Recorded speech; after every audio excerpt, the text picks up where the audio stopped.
तो यारो कुछ लोग बुक पढ़ते हैं और कुछ लोग उन सीन्स को इमेजिन करते हैं कि अच्छा ऐसे हो रहा है ये, वाह। इस तरह से विजुअलाइज करके आप सीन से कनेक्ट हो जाते हो और मेंटली वहां पहुंच जाते हो।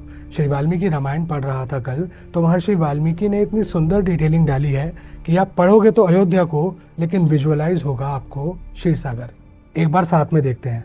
राम जी, लक्ष्मण और माता सीता, इन तीनों ही के पहले संवाद, पहले डायलॉग श्री वाल्मीकि रामायण में एक बहुत ही प्यारी डिटेल बताते हैं। सबसे पहले राम जी का पहला संवाद आता है बालकांड में, जब गुरु विश्वामित्र उन्हें सुप्रभातम का श्लोक सुना के उठाते हैं। तो राम जी अपना पहला सवाल पूछते हैं कि ये कुटिया किसकी है, और विश्वामित्र कहते हैं शिव जी की।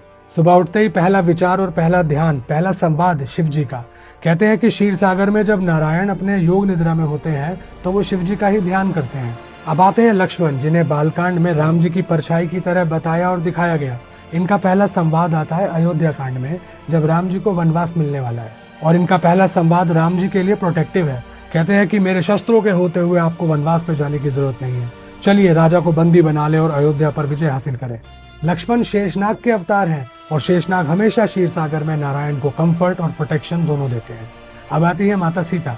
माता सीता लक्ष्मी माता का अवतार है। माता लक्ष्मी जब नारायण के पैरों की तरफ बैठी होती है क्षीर सागर में, तो हमेशा उनके मुख को देख रही होती है, नारायण के मुख को।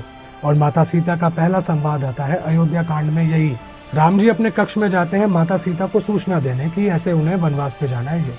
लेकिन इससे पहले राम जी कुछ बोले, माता सीता अपना पहला संवाद कहती है श्री वाल्मीकि रामायण का, कि प्रभु आपके मुख का तेज कहाँ चला गया, वो क्या बात है जो आपको परेशान कर रही है। जैसे कि मानो माता लक्ष्मी नारायण के मुख को पढ़कर उनके भाव को समझने की कोशिश कर रही है कि क्या हुआ। और कमाल की बात यह है कि ये तीनों ही, राम जी, लक्ष्मण और माता सीता ही वनवास पर एक साथ गए, मानो क्षीर सागर महल से वन की तरफ स्वयं जा रहा हो।